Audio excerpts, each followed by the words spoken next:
ሰላም ጤና ይስጥልን የተከበራችሁ አድማጭ ተመልካቾቻችን፣ በዚህ ፕሮግራማችን ላይ እንደምታውቁት የህግ ጉዳዮችን፣ ዜናዎችን፣ የሰበር ውሳኔዎችን፣ ህግን በተመለከተ ወቅታዊ ጉዳዮችን የምናቀርብላችሁ ፕሮግራም እንደሆነ ታውቃላችሁ። በዛሬው ፕሮግራማችን ላይ ደግሞ የምናቀርብላችሁ ፍርድ ቤቶች በክረምቱ ጊዜ በከፊል ዝግ ሆነው እንደሚቆዩ ይታወቃል። ስለሆነ በዚህ ከፊል ዝግ ሆነው በሚቆዩበት ጊዜ የሚያዩቸው ጉዳዮች የትኞቹን ነው የሚሉትን ፕሮግራም አዘጋጅተንላችኋል ማለት ነው። ቀጥታ ወደ ዛሬው ፕሮግራማችን ከማለፋችን በፊት እስከዛሬ ድረስ ቻናላችንን ሰብስክራይብ ያላደረጋችሁ ካላችሁ ሰብስክራይብ አድርጉ። ላይክ በማድረግም ፕሮግራም ብትከታተሉ ደስ ይለናል። ቀጥታ ወደ ዛሬው ፕሮግራሜ አሳልፋችኋለሁ። በዛሬው ፕሮግራማችን ላይ የምንመለከተው አንደኛ በክረምት ፍርድ ቤቶች በከፊል ዝግ የሚሆኑበት የህጉ መነሻ ምንድነው የሚለውን እንመለከታለን። ሁለተኛ ደግሞ ከመቼ እስከ መቼ ነው በከፊል ዝግ ነው የሚቆዩት የሚለውን እንመለከታለን። ሶስተኛ ደግሞ የትኞቹ ጉዳዮች በከፊል ዝግ ነው በሚቆዩበት ጊዜ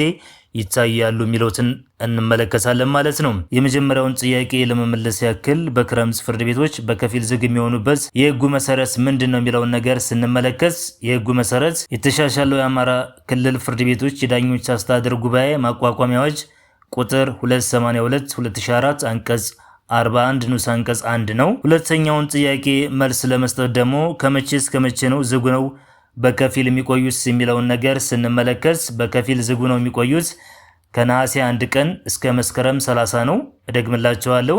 ከነሐሴ 1 ቀን ጀምሮ እስከ መስከረም 30 ድረስ ፍርድ ቤቶቹ በከፊል ዝግ ነው ይቆያሉ ማለት ነው። ሶስተኛውና ዋናው ልንመለከተው የምንፈልገው ጉዳያችን በእነዚህ በከፊል ዝግ ነው በሚቆዩበት ጊዜ የሚመለከቷቸው ጉዳዮች አሉ።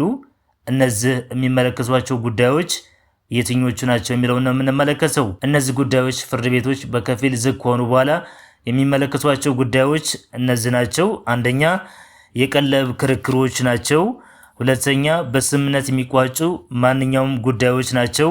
ሶስተኛ የእጅ ከፍንጅ ወንጀሎችን ዝግ ነው በሚቆዩበት ጊዜ ይመለከታሉ። አራተኛ አዲስ ለሚከፈቱ መዛግብት ቀጠሮ መስጠትን ስራ ይሰራሉ ማለት ነው። አምስተኛ የዋስትናና የጊዜ ቀጠሮ ጉዳዮችን ይመለከታሉ። ስድስተኛ እግድን የሚመለከቱ ጉዳዮችንም ይመለከታሉ። ሰባተኛ የመንግስት ሰራተኞች የስራ ክርክርና የአሰሪና ሰራተኛ ጉዳዮችን ይመለከታሉ። ስምንተኛ በሴቶችና ህጻናት ላይ የሚፈጸሙ ጾታዊ ጥቃት የሚመለከቱ ወንጀሎችንም ይመለከታሉ። ዘጠነኛው ደግሞ በየደረጃው የሚገኝ የፍርድ ቤት ፕሬዝዳንቶች ጊዜ ሊሰጣቸው አይገባም በሚል በዳኞች የረፍት ጊዜ መስራት አለባቸው ተብሎ የሚለዩና የሚመሩ ጉዳዮችን በተረኛ ችሎት ዳኞችን በመመደብ ስራዎች ይሰራሉ ማለት ነው። በጥቅሉ በክረምቱ ፍርድ ቤቶች በከፊል ዝግ ነው በሚቆዩባቸው ጊዜያቶች የሚሰሯቸው ስራዎች እነዚህ ከላይ የተዘረዘሩትን ነው። የዛሬውን መረጃ ብዙ ስንቋጭ እስከዛሬ ድረስ ቻናላችንን ሰብስክራይብ ያላደረጋችሁ ሰብስክራይብ በማድረግ የሚጨመር የሚቀንስ ነገር ካለ ኮሜንት ሴክሽኑ ላይ በማስቀመጥ ለብዙዎች እንዲደርስ ደግሞ ላይክ እና ሼር በማድረግ ቤተሰቡን እያልኩ እየጋበዝኩኝ የዛሬውን ፕሮግራም በዚህ ቋጫለሁ። አመሰግናለሁ። ቻው።